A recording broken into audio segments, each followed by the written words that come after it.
So I'm going to drag us back to, or sort of away from the science and away from the little pollen and the bugs, though I loved seeing the 6 legs on those things, to artifacts. And we are going to actually be dealing mostly with like that thing right out there, which none of the other speakers have sort of pointed right there and said, hey, that's the cool ditch that we keep talking about.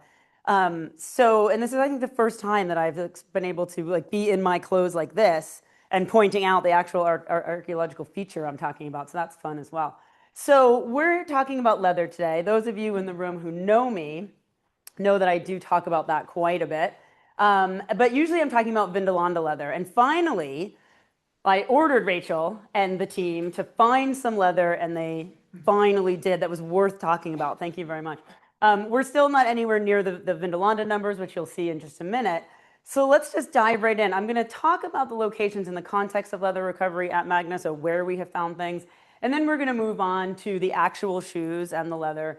But also I want to bring this back to climate, because of course you might be thinking one of the things that would be really depressing about this kind of continued change would be if we lost things like leather, right? Leather at Vindolanda has been a real inspiration over the decades that it's been found. And if we could actually have an assemblage like that from here, that would be really great as well. And so we're hoping we don't lose that assemblage. So I'll talk about the importance of the Magna leather, comparisons to Vindolanda, what are we seeing that looks similar and different, and then talk about, what it means if we lose all that, which actually this is a room I don't really need to say what that means. Just to give you an idea of where things are coming from, so you're looking at this large sort of, over this whole area that we can stare at here. 2023, not very much, only a few objects came out. 2024, about 14 leather objects. We're talking about those pre-Hadrianic ditches that you've already heard about a few times, and that's marked right there. And then we jump down here into, and actually for the sake of the people online, we jump down here to the 2025 ditches, and that's what you're looking at just right out there with that strip of mud. And really, we're really only going to be talking about this 2025 ditch, to be honest. I'll show you a few things from 2014, but we found a lot of shoes from the 2025 ditch. I say we, I didn't find a single one of them. I was not actually in this trench at all this year, was I? Funny. But I did stop by several times when I would get a text that said, hey, there's something interesting happening, and I would come on over and take a look at some of the shoes. So that's really the area that we're going to be talking about. Okay, so an overview of what we've been finding. So 2023, there were just 3 leather numbers booked. I don't even think I came down for that, did I? They came out of, I mean, whatever. They came out of the well that we've heard about a few times, if I remember correctly. 2024, we found 14 leather objects. 8 of them were cataloged as a shoe, and the other 6 were either scrap offcut or shoe scrap, this sort of thing. So some interesting things. What's exciting is that that was a very, very different sort of context. Those are pre-Hadrianic ditches from what we were looking at, what we were finding in 2025. And we finally had a nice bunch of material to look at. 47 leather numbers were booked, 34 were categorized as a shoe, and 9 as shoe scrap, and 3 were categorized as scrap or offcut, meaning, manufacturing, things like that. And then we had 1 knotted cord. Just thought I'd throw that in there. So we clearly had far more material coming out of this space. And if you consider the depth of that ditch right there, or not so much the depth, but even just the width that was excavated, it's not a huge space to have quite a number of very, very interesting shoes come out. So that's exciting for us. As you can see also from those images, they do grow in sort of excitement from the top down to the bottom. So what is the potential of a new assemblage, and why would it be really great if perhaps we could gain knowledge from the leather that's here before things start to disappear on us? Understanding how assemblages differ between forts and the units who occupied them would be really, really useful for us. So one of the things when we're working on the Vindolanda material, we've been so lucky with the Vindolanda material, and Robin Burley and Patricia Burley were excavating that through the 70s and the 80s and the 90s. There was so much material coming out. So we now have so much to look at, but we don't really have a comparative assemblage. So, Rachel, get on that. Another 3,000 or so would be really great to have. So we're not talking about comparable assemblages here between Magna and Vindolanda, But we can start to maybe understand some things. And if we have a few more pockets, we'll have, let's say, several hundred that we can start looking at and comparing like contexts between the two sites. Now, of course, there are other sites in the empire that have leather. They mostly are in the northwest, and then you get some desiccated leather from places like Egypt and some in Syria. They do tend towards the northwest part of the empire anyway. So we are seeing already, just from the shoes that have come out from this 1 year, we're already seeing new variants of shoe types. New and sort of just interesting to see in this context. So I'm already seeing a different character to even just the 35 kind of really observable shoes. So meaning the ones that are scrap. I can't really say too much what's happening. And then we're seeing shoes representing different time periods across the 3 centuries of Roman occupation. And what I mean to say here is a lot of the stuff that's coming out of that ditch is actually much later than some of the things, or it appears to be much later. It has been sort of categorized from other sites as much later. So we can start really looking at nuancing what we know about Roman shoes.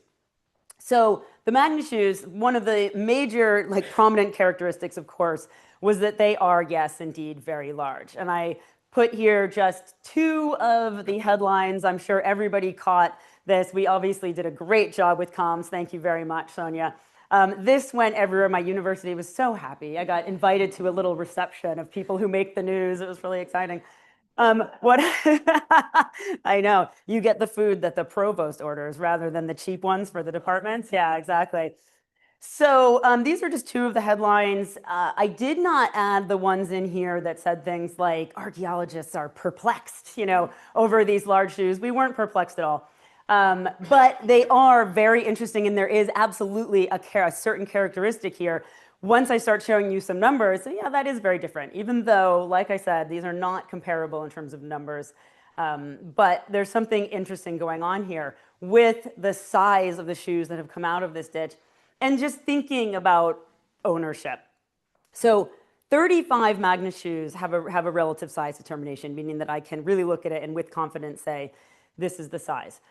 And I'm just giving you right here, not overall millimeters, which is how we actually categorize these things, but the categories that they kind of work into, which is extra large, large, medium, or small. And from these Magna shoes, we have 46%, so 16 of them were in the extra large category. And that's the one that sort of made the news. There were a couple that were even over 300 millimeters, 30 centimeters. Those are quite large. I don't actually involve myself very much with the actual shoe sizes because I don't really think it correlates great. Also, you can tell I'm from North America. I live in Canada, I grew up in America, I work over here, and then there's Europe, and these are all different sizes. So I actually just tend to stay away from the actual size. So 46% of these shoes, a full 46% were extra large, another 40% were large. So already we're seeing actually quite a difference just between just the overall characteristic of how really large these are. Then just to go through that, medium, there were only 3 that's about 8%, and small, there were only 2, suggesting a child or a female/adolescent child. If we compare that to Vindolanda, and like I said, we have to be very cautious here. We're talking about 3,704 shoes at Vindolanda that have a size determination. There's about 5,000 shoes total over there. The 3,700 number, the ones that we can actually say what size they are with confidence. But out of all of those, only 13% are extra large, are sort of over this 250 millimeter. And then again, if you push that up to about 300 millimeters, you are even smaller. There's only a handful from Vindolanda that are that size, whereas we already have quite a few over in this assemblage of just such a small assemblage. Now, what does that mean? So if we just run through the Vindolanda numbers, extra large 13% of this whole assemblage, large 52%, medium 20%, and small 15%. So what does that mean? What can we start to say? Can we talk about the Magna population? Not really. What we're talking about are the people that had access to discard their rubbish right there in that section of ditch, right? We do have to remember that when we're back at Vindolanda, we do have such a broad and large assemblage that we can use that for more statistically significant questions. Over here, we're talking about the people who had access to that ditch right now. Now, of those, 86% were identified as probably representing an adult male and 14% as a non-adult male. So female, adolescent, child, somebody like that. So certainly whoever's dumping their goods over here when they're on their way out, they seem to be a larger bunch right here. But we do need to consider things like access to or frequency of use of different areas of the site. So we've heard already today, I believe, with the magnetometer surveys that you were showing, that we know the extramural settlements are probably to the south and a little bit south and west, right? So we could maybe say to ourselves, well, we perhaps don't have those individuals coming up and around the fort to throw their stuff into this ditch over here, right? So again, we just need to think about who this represents, the people that have access to that right there. So when we think about that location of extramural activity, perhaps we can start thinking about who had access to what areas for discard and what can that tell us about who and how people are moving around the site. So habits and patterns and whatnot. Again, it would be really nice to have, let's say, a comparable ditch section across the fort. I don't know if that's in the SMC, Andy, but it would be nice to have a ditch section on the south side as well.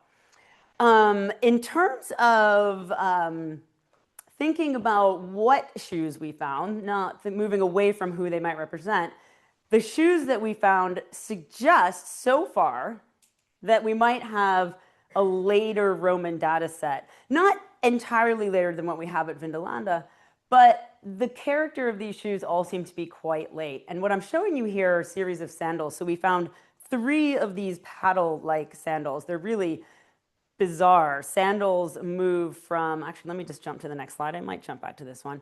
But sandals move from this sort of shape down here. This is from Carol Vandrell Murray's Stepping Through Time right here. And Carol and I work very closely together. So she's about to get a lot of images of all of these Magna shoes. I've just recorded them last week. So they move in the late 1st and the 2nd centuries from something that looks like this and is almost exclusively a sort of female dress item to something that is worn by everyone and expands. And by the 3rd century and the 4th century, we're looking at these very wide, interesting sandals here, absolutely in the category of a male dress item. Very large, as you can see, the ones on the previous slide right there are all quite large. So these we sometimes call the paddle style sandals. We do have a number of them at Vindolanda, but again, of the 3,941 objects defined as a shoe in the Vindolanda database, only 8 of these are this particular sandal style. And that number has jumped up from the ones that you can measure because you can really tell. You can identify a sandal just from the smallest piece of the sole. The sandals are the one kind of shoe that you can actually understand the type of shoe, the style of shoe, just from the sole and not from the uppers as well. So we know, even if we have a small piece of one of these. So over at Vindolanda, we only have 8 individuals. And already in these 35 shoes that I can take a look at from the Magna ditch, we have 3 of this type. There's also another one. And there's your sandal variations from Vindolanda over here, kind of moving through time. And there's the Magna sandal, and there's your graph showing you how that shifts. Now, there are also variants of shoes that are suggesting a possible late date here. But what's really interesting, thank you, Andy. What's really interesting is that Carol Vandrell Murray, who's worked on shoes for 40 years, knows everything about Roman shoes in this area. Carol and I were just having a conversation just a few weeks ago where she said, I'm starting to think that maybe these sandal types, the paddle sandal, are actually a little bit earlier than we had thought before. Do you have any insight on that from the Vindolanda materials? So we had a nice back and forth. And now that I've seen the Magna stuff, I'm thinking, well, hang on, because the Magna ditch could actually be really useful for this question. Carol has figured out that you really can date shoes fairly closely, and they can be used as a decent dating tool. So Cristina and I will come together and we'll look at the pottery, but we can also, this ditch could answer some questions that Carol's had for a few years now about what kind of date. So these are important ditches, they're important contexts, and if this leather were to leave us, we would be losing a major part of that evidence. Now, we also have variants of certain shoe styles that are quite interesting to me. I'm really showing you some of the best examples because everybody likes to see images of shoes. I'm going to jump to this one right here. This is a very, very curious shoe. It looks very much like what we call a Ramshaw boot, which is something, the top of it looks like a very typical Ramshaw boot where you have a couple of lace holes on either side. But then this, what we call the vamp, this upper area right here, it usually has a seam running right up the top. This is more than you ever want to know about shoes. Something called the vamp seam that goes like this, and we're missing it here on this shoe. It suggests that this skews actually quite a bit later. It's also shifting a little bit. This part that I'm holding up with my hand here, that turns into a lace. So it's usually torn right there. It would continue. And that turns into a lace that then kind of wraps through the lace holes. And that is a shoe that is fairly well known. It already is fairly late. It's sort of 3rd century in its dating. But this seems to be a variant that's much later that I actually haven't seen. I need to send this one to Carol and say, what do you think about this? So Magna has already, in just 35 to 40 shoe examples, given us some really interesting food for thought. There's already some things here that are not typical, that we have not seen in the thousands of shoes that are down the road at Vindolanda. So the potential is really, really great. Now, this is something that there are a couple things going on that I need to point out people in the room here, which this is something that Barbara Burley and I did at the Limace in 2022. Is that when that was? Nijmegen? Yes, thank you, Tom. The Nijmegen, it's published in the Nijmegen, which I believe you're an editor on that as well, right? Yes, the Nijmegen Limace reports. That shows you the excavation that we did in 2012-13 over at Vindolanda, this particular complex. That shows you what that looks like with everything included, meaning all of the organics, all of the wattle and daub walls, the wooden combs, the leather, everything.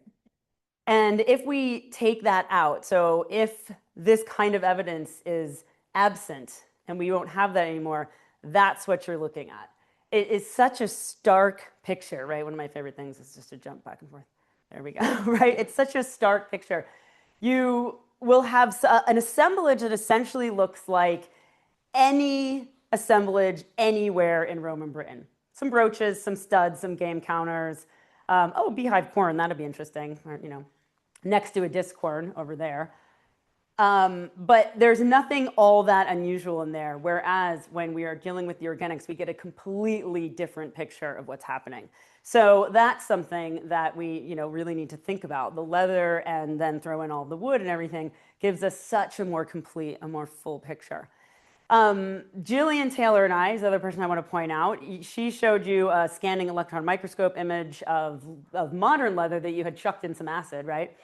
What we're also doing is looking at leather from Vindolanda from 5 decades of excavation, from the 1970s, the 80s, the 90s, 2000s, teens, 20s, and seeing if we can, everything is stable now. It goes through conservation and it has been stabilized. And I should thank somebody else in the room, Patricia Burley, for in the 70s developing with Jackson, what's his first name? Jim Jackson, thank you so much. Jim Jackman, the way that things are conserved, the leather is conserved at Vindolanda right now. And that has made a huge difference because we're looking at very, very stable material that has remained stable through all these decades. But when Jillian and I put a lot of that leather under the scanning electron microscope, we're seeing the breakdown, the collagen breakdown of so the structure of the leather looks different. The structure of the leather that's coming out right now. And this started to happen in around the 1990s. I stayed away from the science. I knew there'd be so much. I didn't put that scanning electron microscope image up there, but that paper is out, actually. It's Jillian, myself, Andrew, and Barbara. And if anyone's interested in that, we'd be happy to send that along to you with all the great images. And I think that's it, right? I've got my 2 minutes. Thank you very much.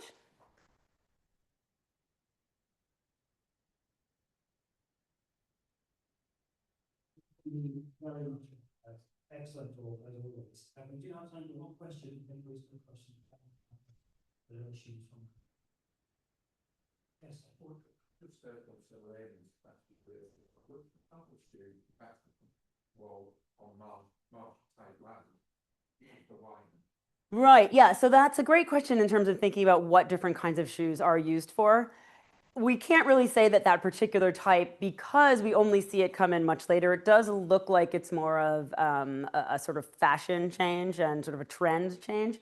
But whether it would be or not, you know, I can see certain things being very useful for certain kinds of activities, absolutely. Like the clogs that we have, we often call them the wooden bath clogs, but they would be very handy. They look very much like medieval pattens, which Anne and John have shown me their reconstructions over time. That would be very useful just for lifting you up out of any kind of mud, wet, heat sort of situation, right? So we do think we want to think about what kinds of use some of these would be used for, yeah.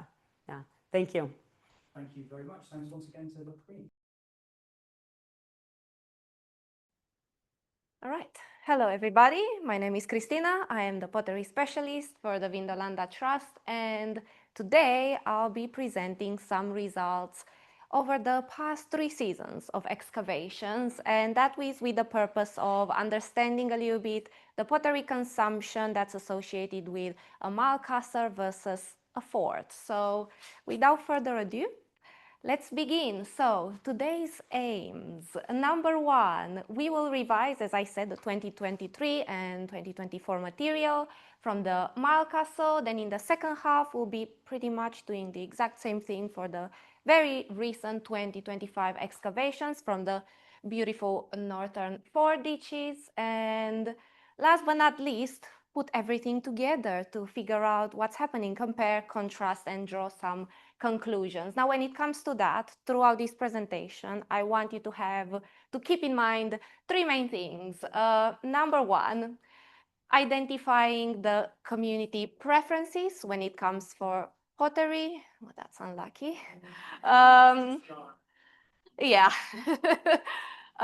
Number 2, assess a little bit how the character of each installation, so fort versus Milecastle, influence the supply of pottery. And number 3, my favorite really, explore expressions of identity in both contexts, fort and Milecastle. So let's start with the Milecastle and its environment. So why did I put that here? Because when I'm looking at the data from the Milecastle, I'm not looking specifically at the Milecastle only, but the bigger environment of that side of the frontier. So I'm also including volume mounts, all of that, as you can see in the image there, that has been shown several times today. So I will go over that. So number 1, quantities. That's something that I really want to talk about because they were kind of baffling, and I'm already giving you a little bit of a sneak peek into the Northern Fort Ditches results as well. So if we have a look at the way I quantify the pottery, if we look at the number of sherds, there's 567 sherds from the Milecastle. Now, that is over 2 seasons of excavation, 2023 and 2024.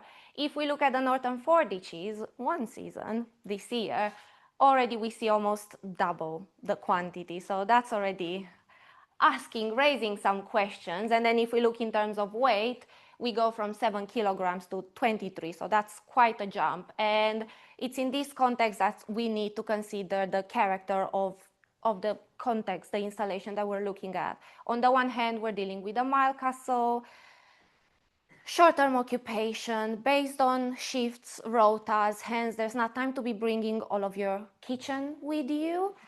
Whereas when you're in the fort, you're, at home, you can afford to do a little bit more, expand your cooking as well, and hence you will end up with having a little bit more debris.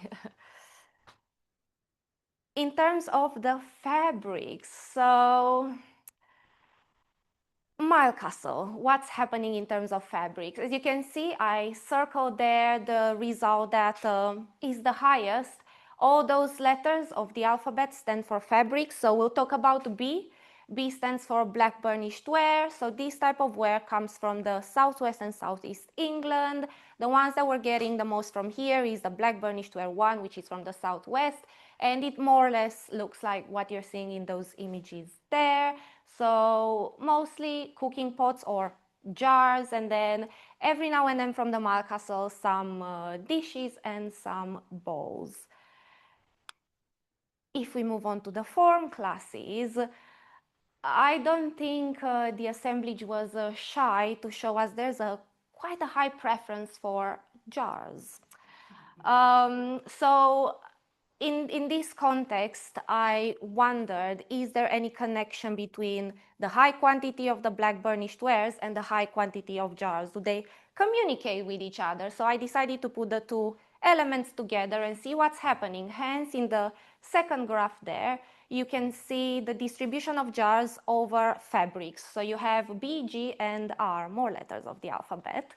We already know B for black burnished ware, then we have G for gritted wares. So gritted wares mostly look like what you see at the top there. They're very late, 4th century, and then R for reduced wares. Again, it's kind of obvious that most of the jars were produced in the B fabric, the black burnished. So if we put everything together and we go to those 3 points that I asked you at the beginning to keep in mind, if you didn't, no worries, I am reminding you again. Community preferences. So it's pretty clear that we do get a preference for black burnished wares, and not just any black burnished wares, but that was just to keep you guessing, but jars over any other classes of vessels. Now, why is that? That kind of takes me to the second point, the installation nature versus supply. So what we've been looking at right now, the Milecastle. As I said, short-term occupation, works on rotas, it's your shift, you're gonna carry some of your bits to keep you alive for the week, month, however long you're gonna be posted there. So when it comes to community identity, it's a bit hard to do that. You're not really thinking of showing off your fancy vessel from Pannonia. You'll be thinking of, I really need to carry this food into something that, you know, it's not huge and will keep me fed for the time. So in this case, when it comes to that, the identity is more like convenience over expressing who you are culturally speaking. You want your vessels to be functional. Hence, we're getting loads of these jars that kind of work if you think, you know, when you go to work, you need to pack your lunch because you don't want to pay a lot eating out in town. So you are going to bring your beautiful container with your rice and whatever you prefer with that. Well, they were doing the same. They're people, they need to eat. So, and I don't think they had a lot of options in terms of eating out, so might as well just prepare it and carry it with you. Now, let's move on to the northern 4 ditches, and this is exciting. I've been working on this over the last few weeks, frantically trying to show up with some new stuff, and I managed somehow. So in terms of quantities, we talked about this earlier. The difference is quite stark, if you ask me, and it's not even in the fourth fort, it's just the ditches, but we got quite a lot. So again, that links into that more of a permanent character of a fort, where you can afford to be not only just carry your things from point A to point B, but there's also local production happening. So there's space for a lot more social practices around pottery, which will lead to more, well, to higher quantities.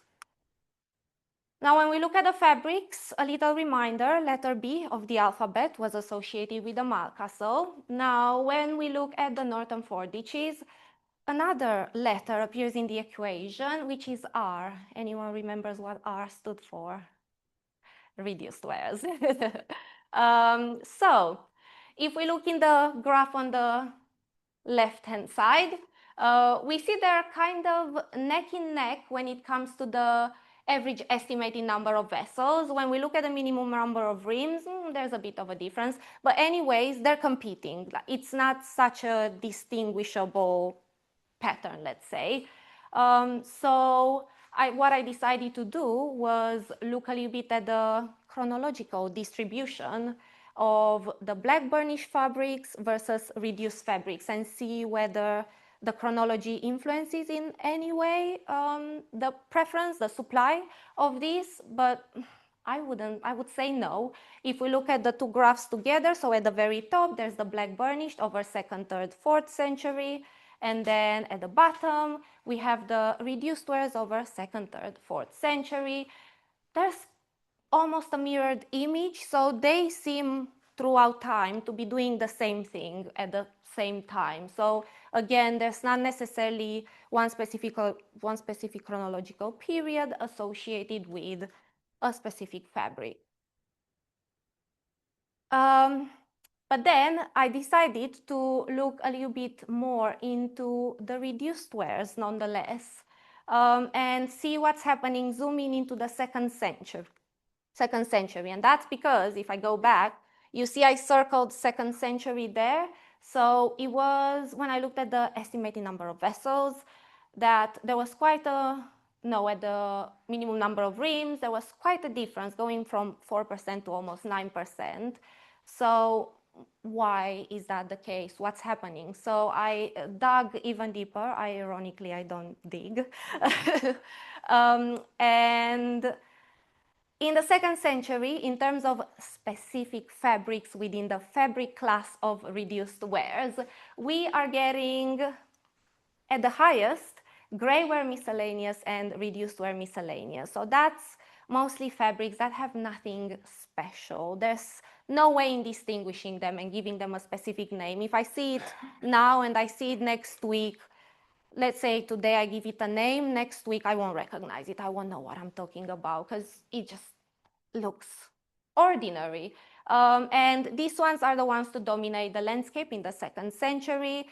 Now, my theory here is that it's most likely related to some sort of local production. When the Roman armies first arrive in this area, it's aceramic, so they can't really take advantage of whatever the locals were producing, hence they need to make their own pottery. So this is what we're seeing in the 2nd century. However, when we look in the 3rd century at precise fabrics within the reduced class, we see that the miscellaneous ones kind of died down, but there's a spike in gray ware burnished, GWB. And I put a lovely photo there because I almost never do that. I just drop names, but this is what it looks like for everybody to see.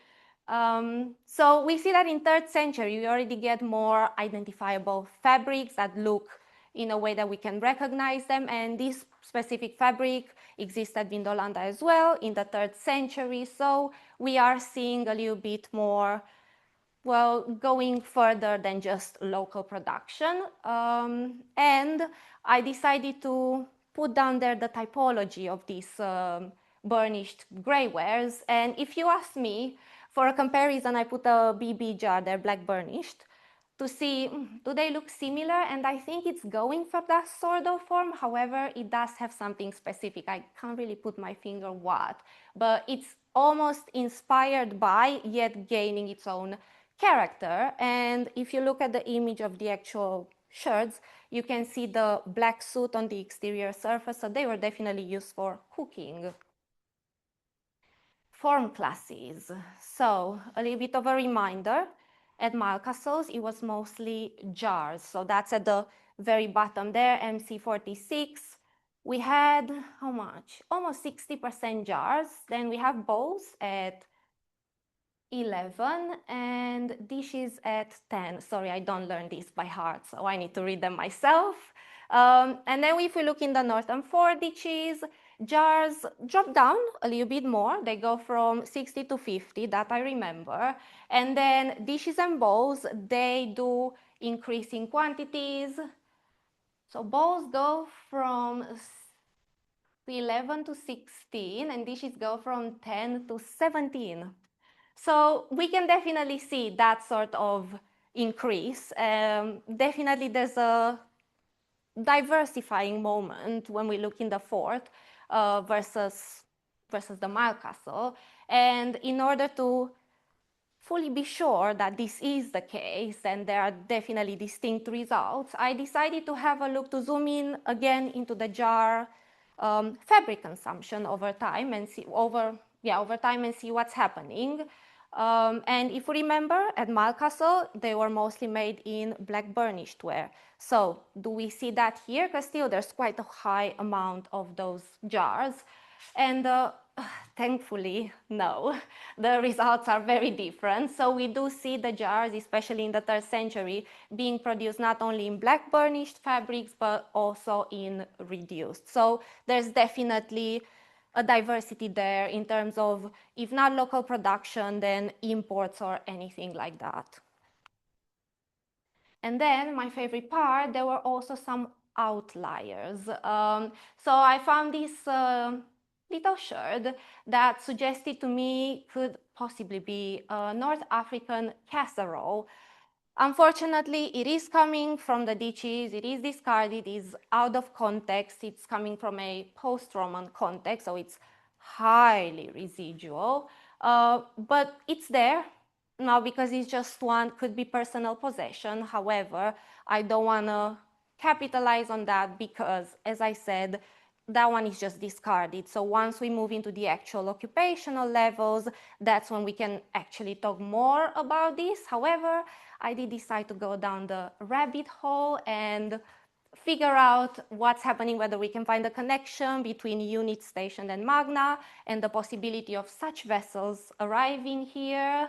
And yeah, turns out our Syrian archers ended up on Antonine Wall at Bar Hill. Now, why am I mentioning this? Because again, on Antonine Wall, there's something strange happening. There's quite a surge of these African casseroles.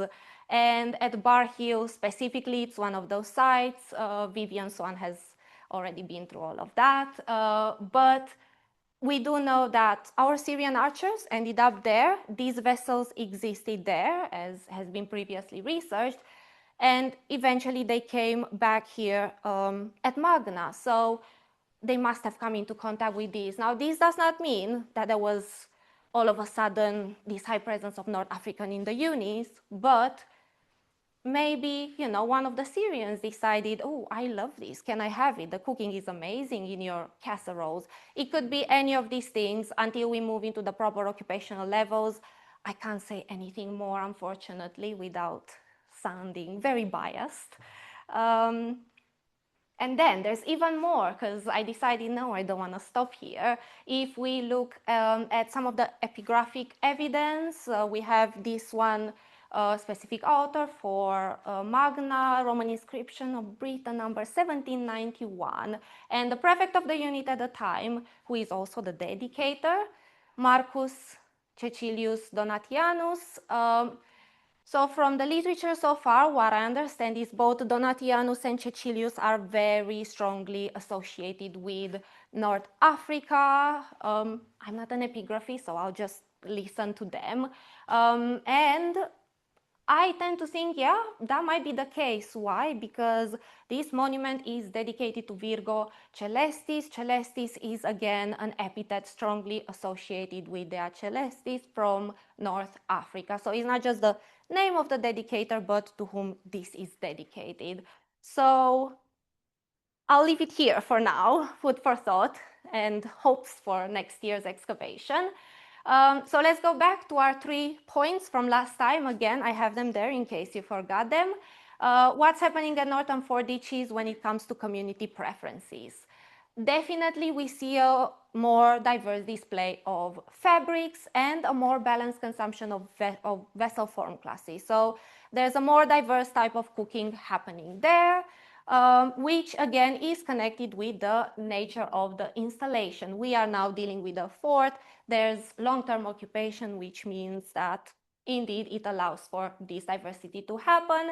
And in terms of the community identity, we did get some sort of insights into that. As I said, the nature of the context won't allow me to make big claims, but it seems that is possible there. And to finish off, last slide, I don't know how many minutes I have left. Just to finish off, this is an image of Samian from Magna. Now, that looks quite unfortunate for whoever has seen Samian, and I feel like most of the people in this room have.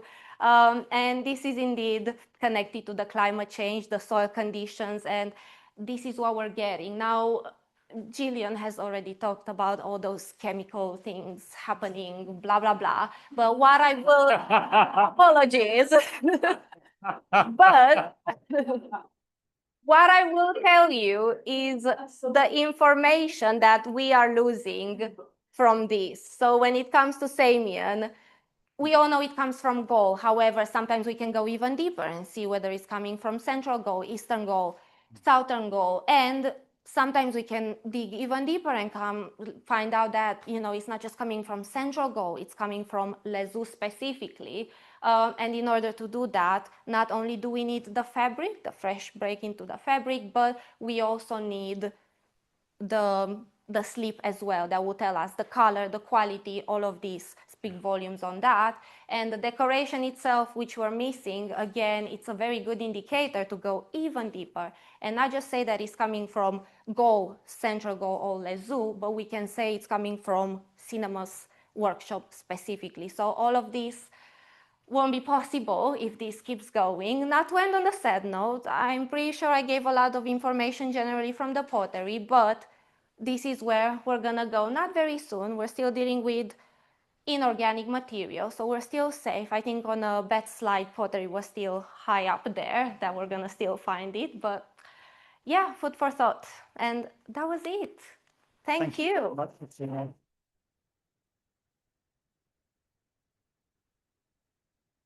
Thank you very much, Cristina. A wonderful presentation. Do we have any questions for Cristina? We've got time for one question before the next talk starts. Excellent. Well, let's have the question from online. Sure. Yeah. John asks if we found any African slipware. No, John, we haven't. Is there a difference between the Gaelic and Italian terra? Sigillata? It is. Regarding erosion. Regarding erosion, well, first of all, we need to find it here. The Italian one would be way earlier, so quite difficult to find it here. And in terms of erosion, I do not think the soil chooses between whether you're from there or from there. It will still erode you if you're a pottery sherd. I don't know why I'm explaining it like that, but yeah. Thank you very much, Cristina. Thanks. Put your hands together once. No further ado, most of you guys know me. I'm Marta Alberti-Dunn. I've got my team over here. I've got Sophie, Westlake, who's the conference organizer and also our activity and inclusion officer for the Magna project. Big round of applause for all the snacks and organization. And then I've got my team of volunteers. So these guys are representatives of a bigger group of people that collaborated on this project. This project we decided to call Volunteering for Climate Change, and we are looking at Magna as a case study.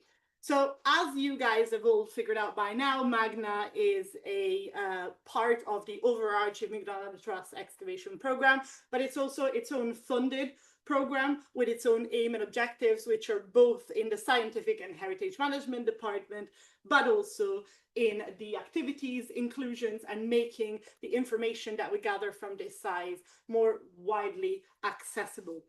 So we also do environmental monitoring. You've heard all of it from Frankie and all of the team. We've got some post-excavation. You heard that from Cristina. And this conference is part of our series of events to make the information that we gather from this site more accessible.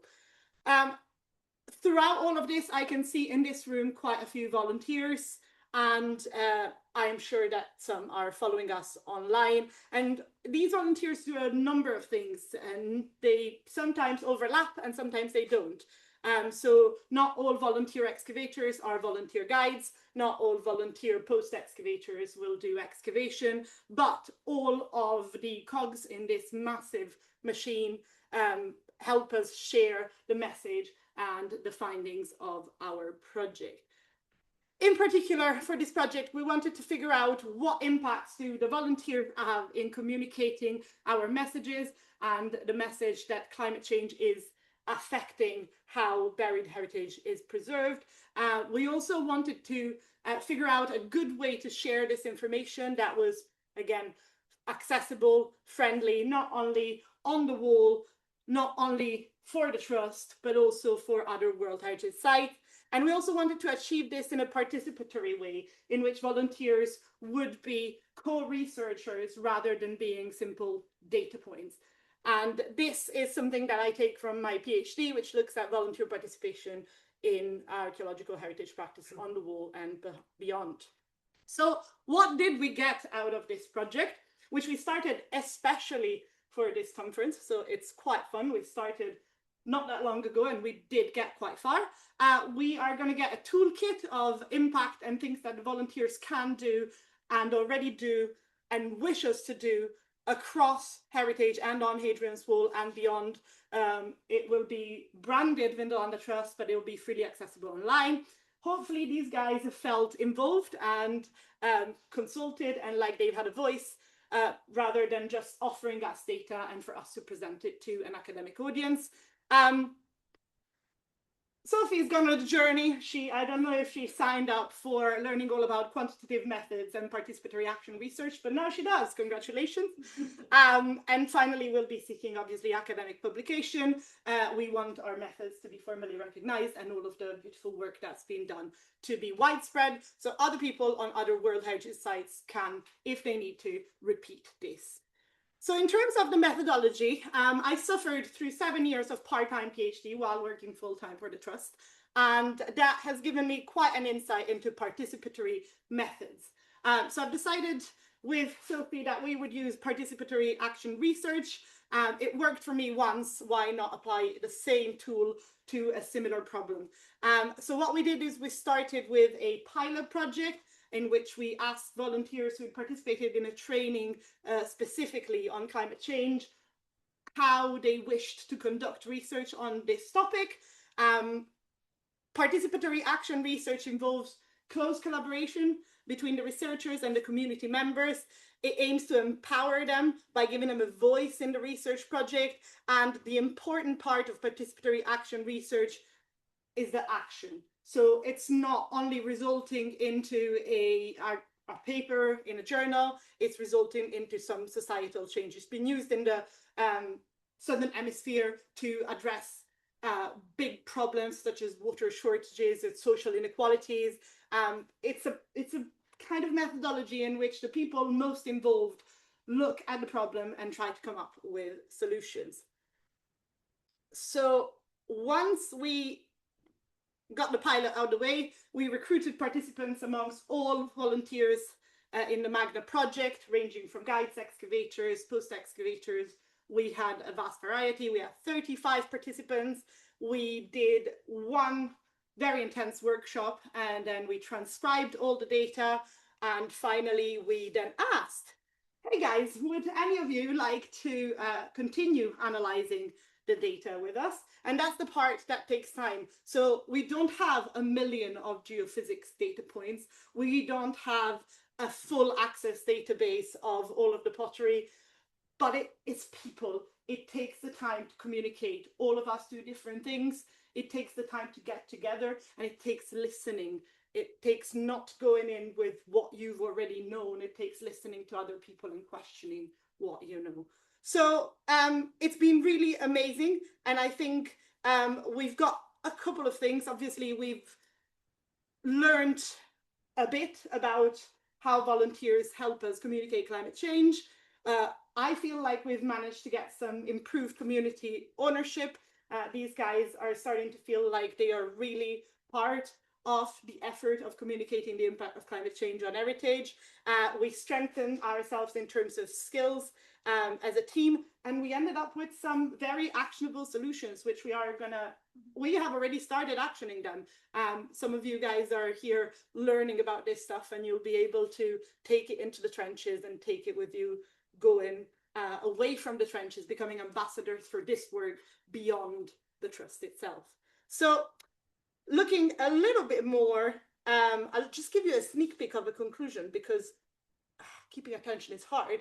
But the conclusion is, while we worked really hard to make sure that these guys had their own voice and their own independence, it's still our responsibility as heritage managers and leaders in the field of knowledge that we are all championing. So geophysics, leather studies, all sorts of pottery, to provide volunteers with the information that they need so that they can be confident ambassadors of this information beyond the beyond the trench edge at home in their daily life. So I'm going to leave it to Sophie, who's going to talk you through a little bit of our results. I'm going to shuffle this way. Okay, so you can't hear me from Barkham Hill, and this makes me very nervous because I hate karaoke, but gonna go with the right. So what we asked the participants of this research project to do was to assess the actions that they felt that volunteers as themselves and heritage managers, heritage organisations could and should undertake to better communicate the impact of climate change on archaeological heritage. And we started from the wider context of heritage in the UK, and we worked our way down to the site-specific heritage at Magna Fort, so looking at macro kind of climate to the micro context. Starting with heritage, wider heritage in the UK, whilst recognising that our wonderful group of volunteers involved in this research were drawn from the community linked with the Magna project, which does serve as a fantastic case study. Our findings did highlight that there were sort of significant feelings and experiences that we felt were relevant to volunteers and organisations across the heritage sector. So we took keywords and phrases from our data-coded transcripts that best represented the discussions that we were having during our online workshops, so that we felt that could be applied to organisations across the heritage sector widely. So encouraging people to both volunteer as part of climate action or consciousness and provide heritage managers with the tools to embed climate conversations into their volunteering roles, or existing volunteers to consider how climate is part of their volunteering experience. So as a heritage manager or organisation working in the wider sector, what we really felt was sort of the most important, or the recommendations that should be embedded into the training programmes to support volunteers were things like providing experience, sharing information, so something like this really crucially sharing that information beyond the organisation, and conveying urgency. So experiencing the consequences of climate change is one of the most effective ways to convey the message, and hopefully a lot of us, or all of us in this room, feel that too. It means that for volunteers, they can use their first-hand experiences of the impact of climate change to advocate for what it is doing to buried archaeological heritage, or heritage more widely. Here at the Vindolanda Trust, we do that with our excavation programme, our post-excavation programme. So you can see here up on the screen, we've got evidence of a ghost hole, so where a wooden post hole would have been. And that's something that our excavation volunteers have experienced. That's a tangible experience of climate change, and something that they can then communicate onto the visitors. These are some of the quotes that we've taken directly from our transcript of our online workshops, so you can see how the in-person experience is crucial to communicating those impacts. And for us as heritage managers or heritage organisations, that's what we need to be providing, those tangible, in-person, first-hand experiences. So as well as providing those in those roles, this often helped, and what we found from the discussions that we were having with both the team here and the wider group, was that by embedding that first-hand experience, it meant people were not only able to communicate the impact of climate change within their voluntary roles, but also meant that they could advocate for that outside of that official kind of role that they were serving whilst in that organisation. So they were going out and they were talking about this. So with the Trust, a lot of our excavation volunteers are going back home, speaking to their friends and family or groups that they're involved with, and they're advocating for that research more widely because of that experience they had. Moving on now to a little bit more of a narrowed context, so looking in our case at Hadrian's Wall, but understanding that this could be replicated across other World Heritage sites or other locations where there's a group of heritage sites that kind of really serve as a destination. So we're thinking about a kind of tourist destination or somewhere where people kind of gather. And what we found was that it was really important to educate people who volunteer at sites along the wall. We understand that people don't often just volunteer at one site, they're volunteering at multiple sites. So having more of that joined up information and how they can be educated and then communicate that within the context of something like a World Heritage Site. So I'm going to pass on to Siobhan to tell us a little bit more about that. Thank you. Hi, I'm Siobhan. I've been volunteering at Vindolanda and Magna since 2019. And in my other life, I'm a teacher of very small deaf children, so I'm not used to talking to adults, but you were all children once. As a teacher, I strongly believe that the key to informing and shaping change is through education. The action that you can see on the screen is to deliver a clear, supported message through a variety of channels.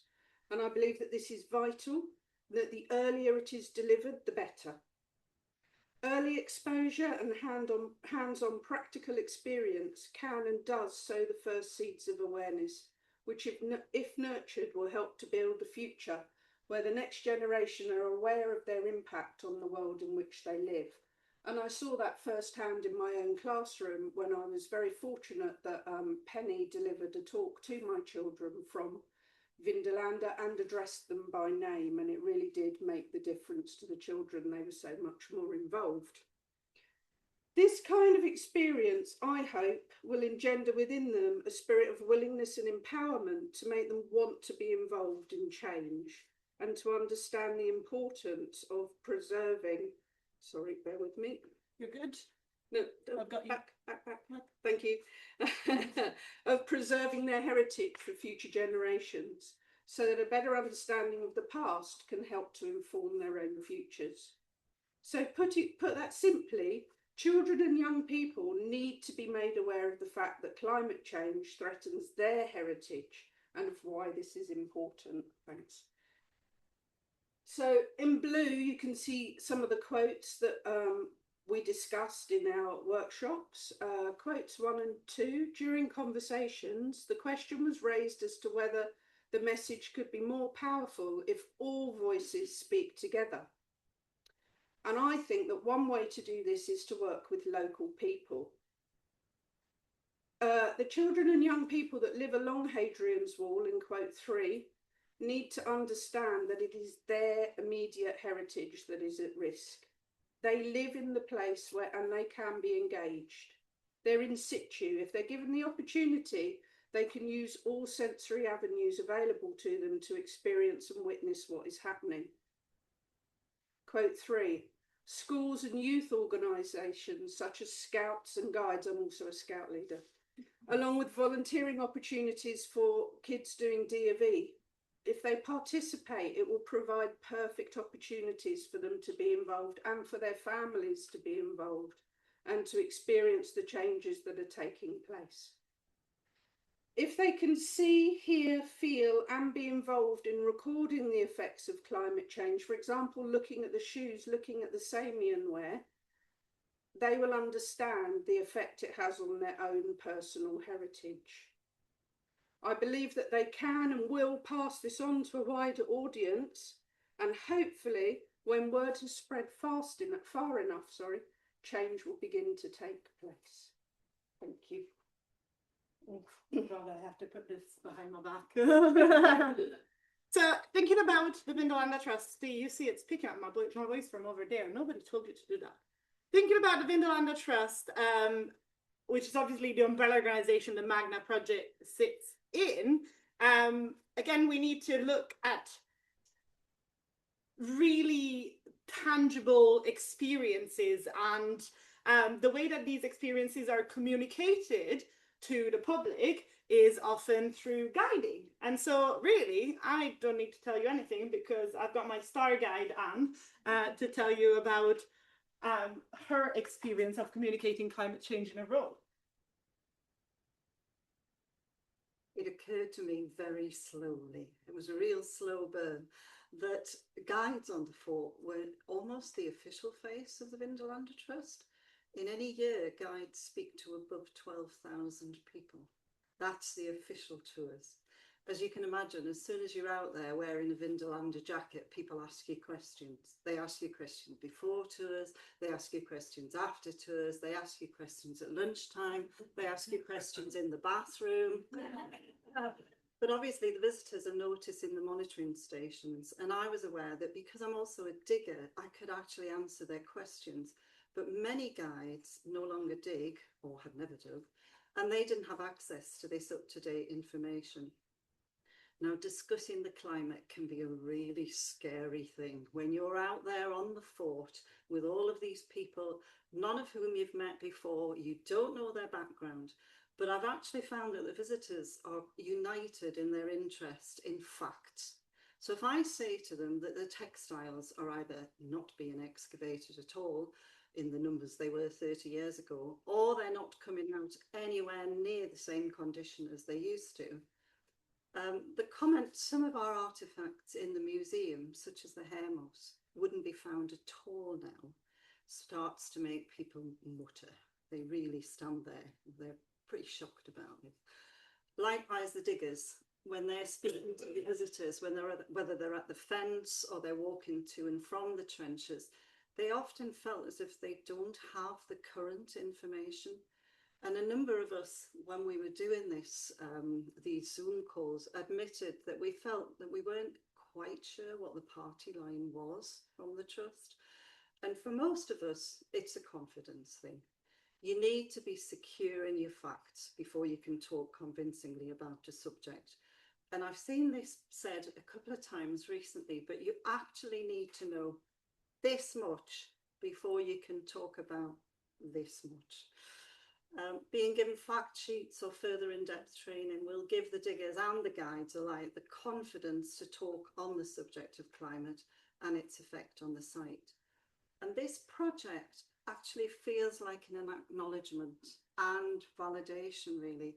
It's going to give us permission, if you like, to acknowledge the importance of these conversations, those 12,000 formal conversations, and those informal conversations, the ones that you can't get out of, the ones when you're in the bathroom. You can see she's been stalked. This woman is traumatized. Love it, Anne. I know, just take your t-shirt off. I don't know.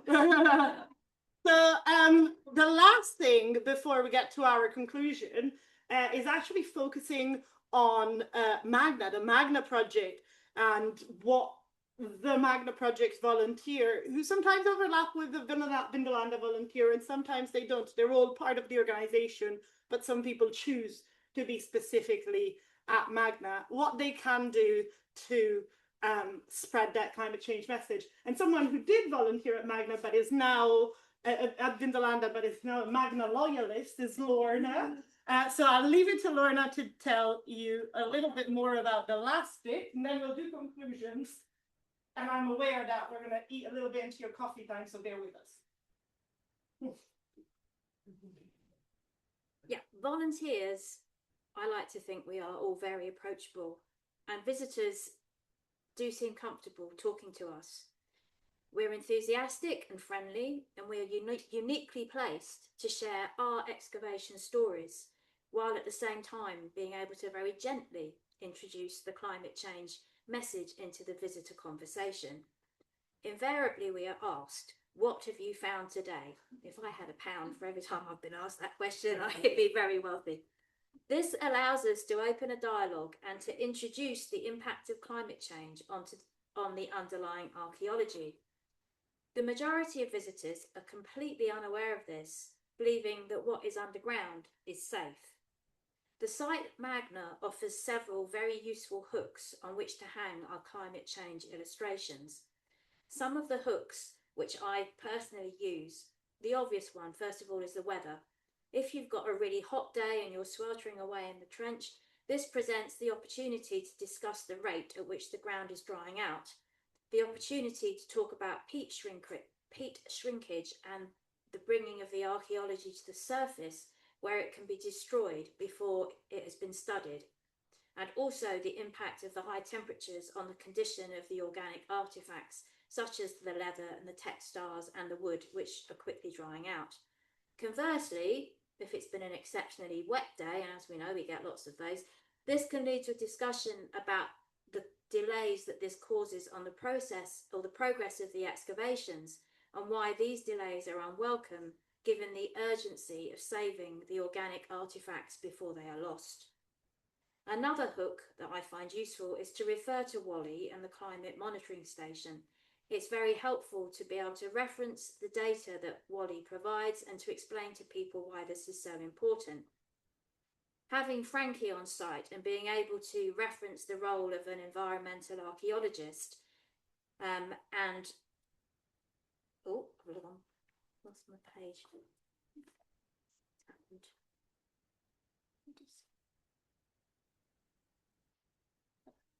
Yes, well, apologies.